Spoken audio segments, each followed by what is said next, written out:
On Christmas Eve, right in the middle of my own wedding, the man who had stolen my life decided to bring the ceremony to a halt. His goal? To kick me out of the world-leading tech company I had built from the ground up. My fiancée, Chloe, didn't just stand by.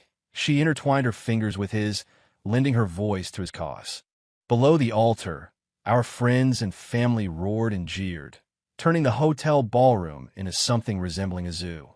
Ryan Becker, the imposter's son, had tears welling in his red-rimmed eyes. He sounded fragile, but a cunning, defiant glint shone through. "Ethan, you already have Chloe," he whimpered. "Can't you just give me a chance to prove myself? Think of it as a Christmas present from a brother." The whispers from the crowd seemed to grate on Ryan's nerves. He began to sway, looking like a strong breeze would knock him over. Seeing his pathetic state, my fiancée, Chloe Sullivan, became enraged. She gripped the handles of her wheelchair, her knuckles turning white. "Ethan Dalton, how can you be so cruel?" she seethed. "All Ryan wants is your company. What's the big deal? Are you really going to ruin his Christmas over this? It's disgusting. Sign the resignation agreement, and we can continue the wedding. Otherwise," Chloe yanked a pull cord under her seat, and her words left no room for argument. "Otherwise, I'm leaving you at the altar." The threat, punctuated by the roar of a small diesel engine bolted to the underside of her wheelchair, sent the guests into a frenzy. Everyone was itching for a show. A few of the more emotional attendees had already grabbed chairs, ready to physically defend this display of true love. I just smirked. "Is that all? No need to run away over something so small," I said. "And let's not get violent on Christmas Eve. I'll sign." I snatched the resignation papers and scrawled my name. A wave of mockery washed over me. Chloe and Ryan stared at the document with undisguised greed. My so-called parents, alongside Ryan's biological mother, who also happened to be the Dalton family's cleaning lady, were beaming, their smiles stretching from ear to ear. They had no idea that everything was going exactly according to my plan. With my signed resignation in his hands, Ryan couldn't contain his glee. "Chloe, look, I did it. Ethan Dalton's useless tech company is mine now. I'm the world's greatest scientist and entrepreneur. Ha ha ha. The robotic dogs, the drones, and his bionic android technology, it's all mine. Mean it." "Yes, you did it. I'm so proud of you." Chloe's eyes glistened as she looked at him with pure adoration. My parents clambered onto a dinner table, laughing maniacally as they started pelting me with buttered rolls. "Get out, you stray. Without the company, you're worthless. The Daltons don't support dead weight." A warm, greasy roll hit my cheek. I brushed it off, my hands clenching at my sides, a cold smirk plastered on my face. It was Ryan who pretended to defend me. "Mom, Dad, Chloe, don't be so hard on him. He only became a worthless leech after he gave me the company. It's Christmas, the time for new beginnings. We should give my brother a new opportunity." He paused, staring at me with the smug certainty of a master strategist. "My company needs a janitor to clean the bathrooms. I think my brother is the perfect fit, and I wanted to do it by hand. It's the only way to get them truly clean." The two old fossils on the table had a moment of revelation, shooting Ryan an enthusiastic thumbs up. "Our precious boy thinks of everything. And besides, that stray founded Nexus Dynamics himself. All the core technology came from him. If we keep him around, any future breakthroughs he has can pave the way for our dear Ryan." Realizing the genius of this, the head of the Dalton family slammed his hand on the table and roared at me. "Admit it. This was your plan all along, wasn't it? You wanted to use Ryan's rise as a cover, a classic bait and switch, so you could start over and laugh at him from the sidelines. How could you be so malicious? I knew we never should have bothered to find you." His wife took it a step further, her voice a venomous hiss. "No, we should have drowned him in a toilet the moment he was born. He's the one who got himself lost, and he still has the nerve to accuse Ryan's mother of kidnapping him. He's been competing with Ryan for attention every single day. A person like that is a sin just for existing." I opened my mouth and closed it. Words failed me. I'd signed the papers. I'd given them exactly what they wanted, and somehow this was still my fault. "You'll always find a reason to blame me, won't you?" I just shook my head and chuckled bitterly. Chloe noticed my dejected expression and was instantly displeased. "Ethan, I know this is hard for you," she said condescendingly. But you've been bullying Ryan for years. Giving him your company is just fair compensation. It's how things should be. People destined for greatness don't get bogged down in the details. What's wrong with scrubbing a few toilets? Who are you trying to guilt trip with that pathetic look? Chloe, I started to explain. She cut me off with a wave of her hand. Enough. Explanations are just excuses, and excuses are admissions of guilt. Ryan has been through so much. We need to be the bigger people here. You always said I was too close to him, but did you ever stop to think that if you weren't so petty, I wouldn't have to clean up your messes and comfort your poor brother? Well said. The Sullivan girl has character. My grandfather, Theodore Dalton Sr., roared with delight from his seat at the head table. He turned to his old friend, Chloe's grandfather, and nodded approvingly. The Sullivans are true Seattle old money. The girl knows what's right. I, Theodore Dalton, have to admit I'm impressed. Not at all. Not at all, Mr. Sullivan replied smoothly. The Daltons are the reasonable ones, treating an adopted son so well. And you, my old friend, you spoil your adopted grandson to the heavens. It's truly admirable. Watching this surreal performance from my family, my righteous fiancé, and the triumphant Ryan waving my resignation papers, I could only throw my hands up in resignation. The Seattle elite, what a circus. 2. Ever since my family found me when I was 18, the imposter son who had taken my place, Ryan Becker, had been putting on a masterclass in feigned misery. And, of course, everyone rushed to comfort him, while I, the one they had supposedly searched so hard for, was cast as the villain. It didn't matter that I found ironclad proof that my childhood disappearance was a deliberate kidnapping orchestrated by Ryan's biological mother, so her son could live a life of luxury. My family chose to be selectively blind.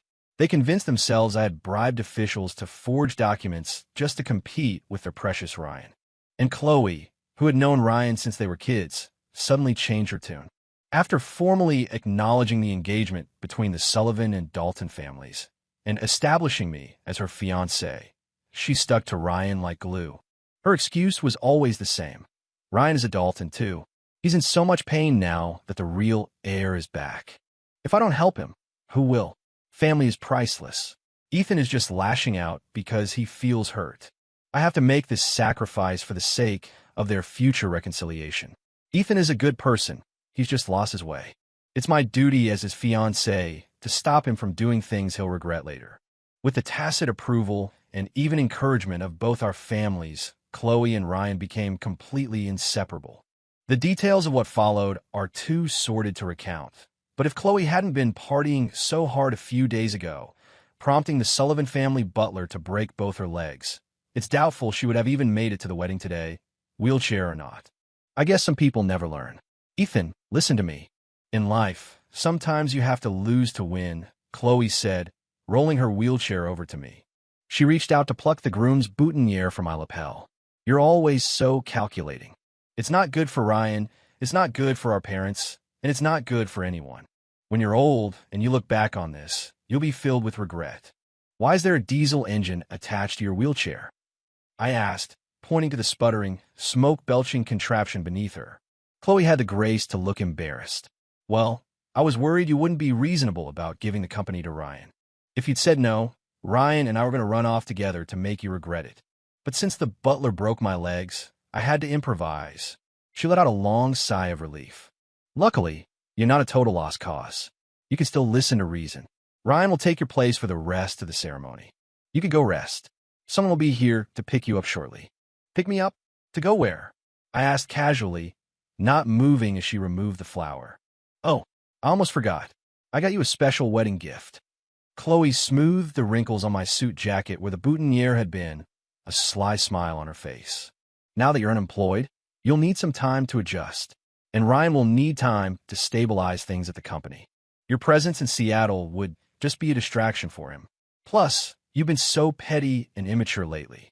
So, I signed you up for a 6-month program at the Serpent's Head re-education camp in Nevada. You'll learn some discipline. By the time you get back, you'll be ready to be a father. Aren't you happy? Me? A father? I smirked. Chloe, since the day we met, I have never once touched you. What are you talking about?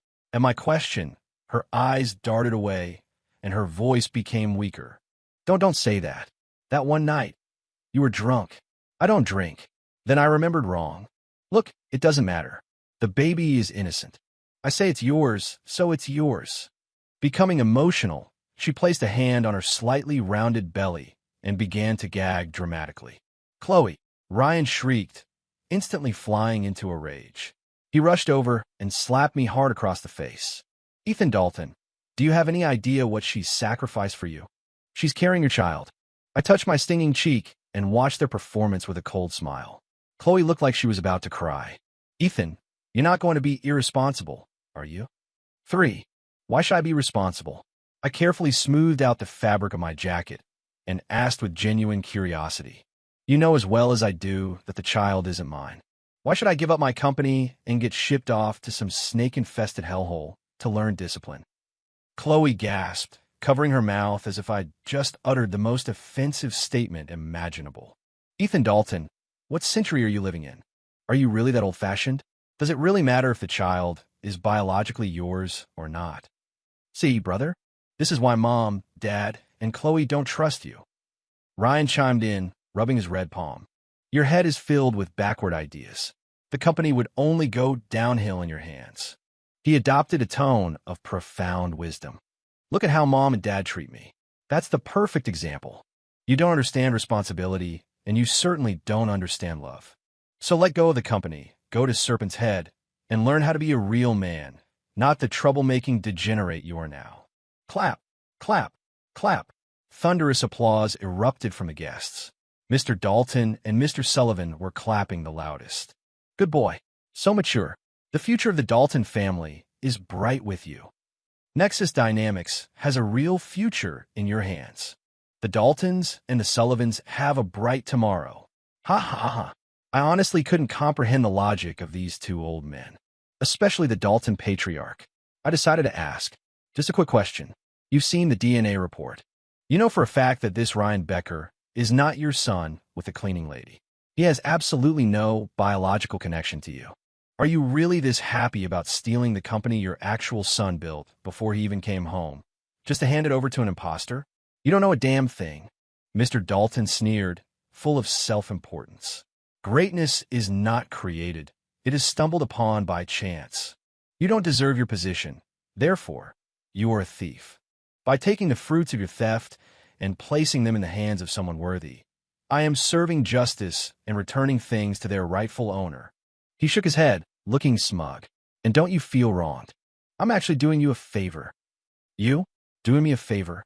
Sometimes, a person's thinking is so warped that no amount of processing power can decipher it. Mr. Dalton, probably assuming the game was won, dropped all pretense. His smile was wild. Since it's Christmas, I'll let you in on another piece of good news. Chloe's child. You'll claim it whether you want to or not. Otherwise, Malice twisted his face into a grotesque mask. Otherwise, you can plan on your family line ending with you. Is that because of the daily detox smoothie that Ryan's mother, our dear housekeeper, has been bringing me? The one with the sterilizing agent in it. I asked, tilting my head. He froze for a second, then burst out laughing, his grin nearly splitting his face. Ha ha, so you're not a complete idiot. You're already a neutered waste of space. From now on, you will treat Ryan and Chloe's child as your own, and when he grows up, he'll still call you Dad. You started giving me that stuff the day I came back, so you spent millions to find me, just so I could raise your fake son's fake son? You old man, you should really get your head checked. None of your business, he shot back, utterly shameless. But my next words shattered his composure. I never drank it. You didn't drink it. You ungrateful brat. Mr. Dalton, realizing his plan to cut off my lineage had failed, was so enraged he looked like he was having a heart attack. If Mr. Sullivan hadn't been there to give him his medication, he might have met his maker on Christmas Eve. Mrs. Dalton frantically rubbed her husband's back. Don't worry, dear, don't worry. You're always so impulsive. I had a backup plan.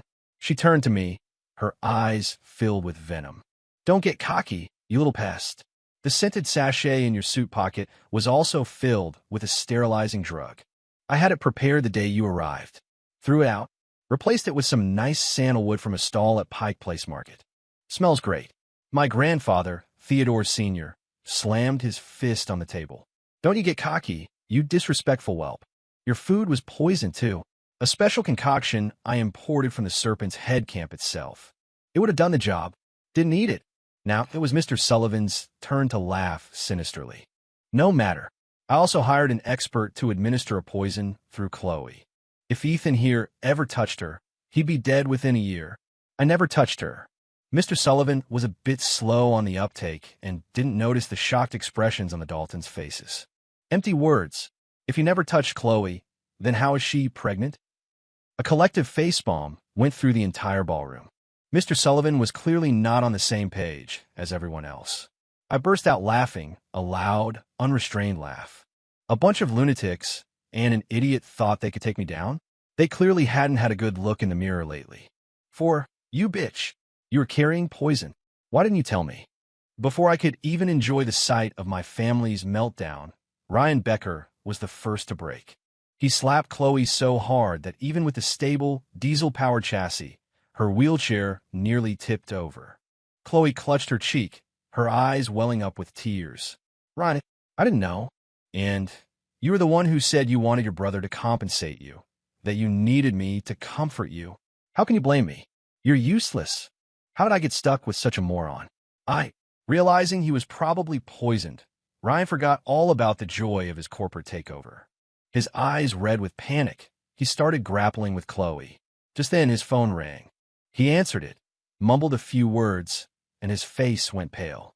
His eyes darted around, and when he looked back at Chloe, his demeanor had shifted back to its usual weak, fawning state. Chloe, I'm so sorry. I just got emotional. I wasn't thinking. It's Christmas, our special day. Please don't take it to heart. There's a crisis in my brother's company. It's imploding. I have to go deal with a mess. You and Ethan can finish the ceremony. Don't let me ruin your big day. He turned to run out of the ballroom, but Chloe's hand shot out and grabbed his jacket. After a lifetime of being oblivious, Chloe's mind suddenly became razor sharp. She held on like a cornered animal. Ryan Becker, where do you think you're going? I told you. I have to go clean up my brother's mess. Let go. Ryan's patience was wearing thin, and he struggled to break free. No, you've changed, Ryan. You think I don't know it was you, not your brother, who leaked that story to the press and got me beaten by the butler. You just wanted me out of the way. You're hiding something. I'm not hiding anything, you idiot. But Chloe was terrifyingly lucid now. Oh, please. I may be an idiot, but I know exactly what kind of person you are. We've been rivals our whole lives. I know you inside and out. I was only using you to provoke Ethan, to see if he really loved me. But you, a selfish, vicious piece of trash like you would never abandon the chance to gloat over your defeated brother just to deal with a business emergency. Something terrible has happened, and you're trying to run. Seeing her suddenly become intelligent at the worst possible moment, Ryan exploded. You sanctimonious witch. You call me selfish and vicious? Look at yourself. Ethan built that damn company with his own 2 hands, and you and your pack of vultures decided you could just take it. You threw yourself at me. You deliberately got pregnant with my child. And that was just to provoke Ethan? Are you out of your mind? I'll admit I'm vicious, but everyone in this room is more vicious than the last. And you, Chloe Sullivan, you are the most vicious of them all. With that, he delivered a savage kick, sending Chloe in her wheelchair tumbling across the floor. He didn't spare a glance for her or their unborn child as he sprinted for the exit. Freedom was just outside the door. But, Ethan, I'm sorry. I was wrong, so incredibly wrong. Give me another chance. I can prove myself. Chloe stammered, struggling to sit up, offering a confession that was far too late. A late apology is worth less than dirt, especially one from someone so thoroughly toxic and unhinged. Someone else could have it. Ryan Becker. Chloe screamed, yanking the engine's pull cord. The diesel motor roared to life, and the wheelchair shot forward like an arrow. Thud! It slammed into Ryan just as he reached the doors. He went airborne in a wild spin before crashing to the ground, howling in agony. My back is broken. Your back. I'll break your neck. Chloe launched herself from the wheelchair and pounced on him, tearing at him with her nails as he clawed at her hair. The guests, seeing the wedding devolve into a brawl, began to sneak towards the exits. This is a disaster, Mrs. Dalton shrieked. Her perfectly planned narrative of Ethan is disgraced Ryan heroically marries in his brother's stead, have been completely derailed. Her eyes, red and wild, landed on me. Ethan, Dalton, this is your fault. I knew we should have never brought a curse like you into this house. Guards, seize him. Tonight, we're dumping him in the Puget Sound. A few security guards, who had been enjoying the show, snapped to attention and moved to surround me. But just then, crash, the main doors were kicked open. A team in full hazmat gear, carrying rifles, stormed into the ballroom. Nobody move. Hands in the air. Get on the ground. Chaos erupted. What's going on? Is this a counterterrorism raid? Oh God, I want my mommy. In the pandemonium, Ryan managed to knock Chloe unconscious and staggered to his feet, clutching his back. He stared at me, his eyes bloodshot. Ethan Dalton, did you report me? What do you think? I said with a careless shrug. I'd seen his every move. There was no coming back from this for him. You bastard. I'm the one who deserves this life. I'm a chosen one. What's yours is mine, and what's mine is mine. How dare you defy fate? I'll kill you. He lunged, moving with shocking speed. A gleaming fruit knife was in his hand. Before I could say a word, he plunged the blade into my stomach. Clang. Huh, you're? Congratulations, you found my secret, I said with a cheerful grin. Merry Christmas. The only thing that met him was my bright smile and the whistling sound of a steel hand swinging towards his face. 5. Hey, the monkey show is over. That's enough. It's Christmas Eve. Don't make them have to drag you out. Wait. I'm about to counterattack. Don't take my VR headset. I was cornered in the changing room by a woman in a stunning wedding gown. Maya Vance snatched the helmet from my head, the one I used to remotely control my bionic android duplicate, as I made a last, futile protest. You don't need to counterattack, she said, exasperated. I just heard from Director Evans. The military has taken over the containment of the cognitive contagion carriers at the Dalton and Sullivan estates. And national security is handling Ryan Becker's espionage case. You've already used the android to gather countless terabytes of data. Their intelligence value is 0. After they're taken away, they'll spend the rest of their lives as lab specimens. Why are you still wasting time on a bunch of dead men walking? My fiancée pouted, clearly annoyed. I could only offer a sheepish smile. All right. I just like to see things through to the end. You have to admit, the infected Daltons and Sullivans put on a hell of a show. Once they're in quarantine, we'll never see anything that's spectacular again. You've been acting with them through a VR headset for years. No one to quit, she insisted. Don't keep Director Evans and the others waiting. Maya had a point, so I let it go. It's hilarious, though, she grumbled as we walked towards our real wedding reception. Those carriers are so delusional. Our company is a strategic national asset, vital to the country's future. Did they really think a bit of trashy family drama and a corporate backstabbing scheme would be enough for them to just take it all? I knew she was still fuming that I'd spent the first hours after our own ceremony jacking into an android to play games with a bunch of lunatics. I rubbed the back of my neck. Hey, I was doing it for my country. Think about it. We poured our hearts and souls into building Nexus Dynamics from nothing. And right after we succeed, this long-lost family I haven't seen in 18 years shows up at the orphanage looking for me. And they're just radiating malice from day one. Any normal person would have told them to get lost. If Director Evans hadn't told us it involved a dangerous cognitive contagion and that they needed my help to investigate, I never would have played along. I think you got addicted to the drama. Or don't tell me you actually developed feelings for that psycho Chloe. Maya's gaze turned sharp, and I immediately threw my hands up in surrender. No way. Absolutely not. I had to admit, the role-playing had been a bit addictive. After all, once the data collection was complete, these bizarre specimens would be recovered, isolated, and disposed of. They were a rare commodity. But to suggest I had feelings for Chloe? Please. On one hand, you have a deranged woman who is completely detached from reality. On the other, you have the woman who grew up with me in an orphanage, my partner in every sense of the word, my rock as we built our dream. It's not a hard choice. I might be a little crazy, but I'm not an idiot. 6. When we entered the main hall, the VIPs were all there waiting for us. They hadn't left after the daytime ceremony and were now seated at several large round tables, enjoying the evening. No one was paying attention to the holiday specials playing on the big screens. They were all deep in lively conversation. Seeing me arrive, they all raised their glasses. To Director Dalton, a young genius who has done us all a great service in stopping the spread of this cognitive contagion. Ethan, my boy, this old man owes you one. Ha ha, Ethan, come over here. You've been under too much stress. You've lost weight. You need to rest.